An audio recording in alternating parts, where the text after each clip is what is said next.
his stick is oh so tired.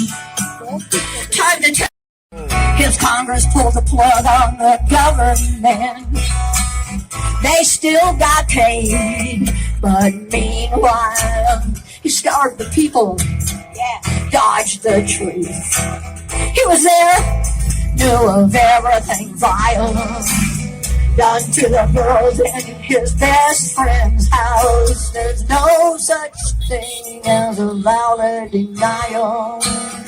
He's the devil's apprentice. The danger is in the evil. He's the devil's apprentice. Here and all the maggots dribble. Yeah. He's the devil's apprentice. Hear you out evil, the devil.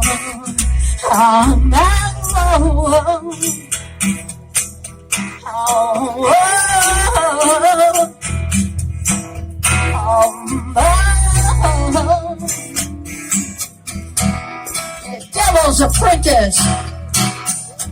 You're fired. All right, let me get this picture, ladies. Good afternoon, everybody. Okay.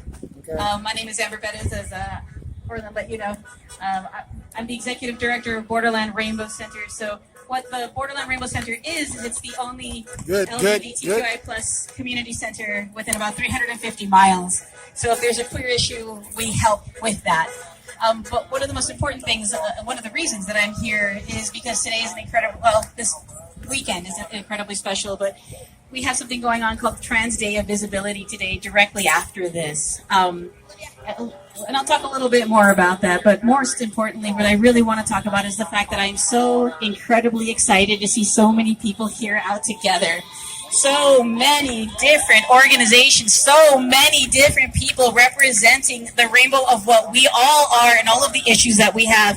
From the union, from Ana Reza, who will be speaking later on today, talking about immigrant rights, because immigrant rights are human rights, just like trans rights are human rights.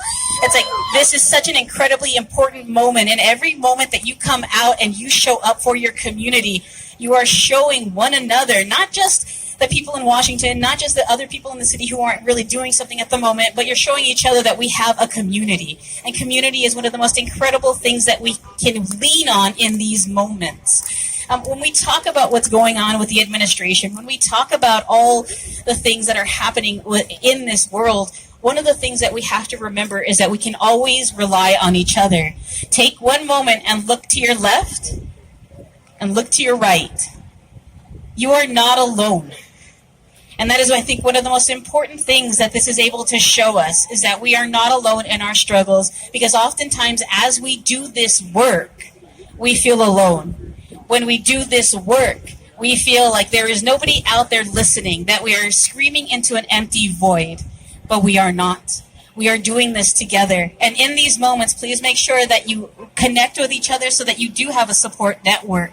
Today, again, I'm talking about the Trans Day of Visibility, because right now in the queer community, it is our trans individuals who are under the most attack.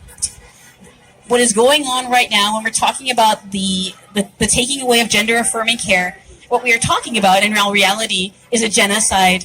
We're talking about the erasure of an incredible of a people, of an entire people, and we need to speak of these things. We need to say these words out loud, because their trans rights are human rights. Their rights are our rights. Our rights are their rights, and this is something that we cannot remain quiet on. When we see things, we have to speak up. One of the things with the queer community, one of the things with all of our marginalized communities, is that we need our allies to stand up when they see things happening, because oftentimes it cannot just sit on them. When we talk about, again, the trans community, it's like we cannot expect them to fight the battle by themselves. That's not fair. We cannot expect the queer community to fight the battle by themselves. That's not fair. We cannot expect our migrant and our immigrant communities to fight this on their own, because that is not fair, and that is not how we act as Americans. It's like we talk a lot about what Americans are. The other side talks a lot about what Americans are, but right now I see true Americans. Right now I see people who understand what it means to live in a democracy, what it means to share things with one another, and understand the founding principles of what our community and what our country was supposed to be built on. So thank you for coming out today. And what I'm going to ask from you, and what I ask every single time, is that if you hear us call for help, come. Because I promise you, and you have seen it, there are people in this crowd who have said, we need help, and we have shown up. When we ask you to show up, we need you to show up because we're going to stand there with you. It's like, today we have Trans Day of Visibility at Memorial Park. It literally starts from 1 to 3. So if you can make it, come out. If you can't come out that day, come out on Monday. We have a proclamation at the county. I am inviting you to come. Anytime you see an event that has a rainbow on it, anytime you see the trans flag, I am personally inviting every single one of you to show up. You are our family. And every time you need us, all you got to do is DM us on Insta, and we will be there. So thank you for showing up today. Thank you for this moment to be able to speak about what our community is doing. Thank you for naming what things really are, because words have power. And thank you all for everything that you do. Thank you, Amber. Next, we have Ana Reza from Rio Grande Borderland Ministries. A lot of you, if you're active in social activism in El Paso, you know Ana.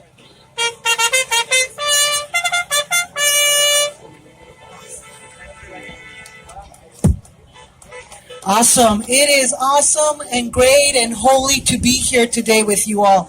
It inspires me because sometimes we are drowned in the hatefulness and the cruelty that we find in every day. My name is, hello and hola. My name is Ana Reza. I was born and raised in El Paso. My parents are from Mexico. I grew up and still live in the Lower Valley. I left to study, as many of us have left, to study in San Antonio and Miami. My first job in ministry was in Santa Barbara, California with the Catholic Church. And I've been back over 15 years. I'm a community activist. Why do I tell you all of this? Because it is important we get to know each other, to build community. United, we are stronger. If we don't know each other, it's easy to divide us. We lose power. And we need to gain the power back. We need to get our government back. We, the people, where it's people over profit. Right now, corporations have bought our government leaders through their big campaign donations. It's profit over people. That's why we all are here today. And I want you to know that it's important that we show up and the story continues after that. Continue to be active. Continue to read how you can be involved. I am currently working for the Episcopal Diocese of the Rio Grande. The DRG is all of New Mexico, El Paso region, Fort Stockton, Marfa, Alpine, and the Big Bend region. I'm their bridge chaplain, border chaplain in the Rio Grande ministry. Our faith calls us to be a light of love and compassion in our world, especially right now with so much darkness and cruelty in our world, in our country, in our state, in our city, in our neighborhoods. We are called to speak out against injustice. Part of our ministry is to visit migrants in the detention centers at the El Paso Processing Center, Camp East Montana, located in Fort Bliss. All the people we visit are innocent. They have been criminalized as immigration policies have changed and have excluded them. There have never been a just way for them to be legalized in this country. Detention centers are evil. Lack of freedom of people who try to fight their immigration cases. Lack of dignity as people are treated. Cruelty. They are yelled at constantly. One woman asked the guard, "Do you need to be mean to be hired for this job?" Lack of human rights as people lack adequate meals, as they are not given needed medical care. It's evil, like I mentioned. I visited a woman who is 66 years old. She has been in the country for 30 years. She has an active immigration case. She has a work permit. She was planning to retire next year. Now she sits in a detention center. Her case has been dismissed, but still sits there. She's going on 2 months. She wants to be free. She wants to be back in her community in Minnesota. She wants to be back with her Episcopal community.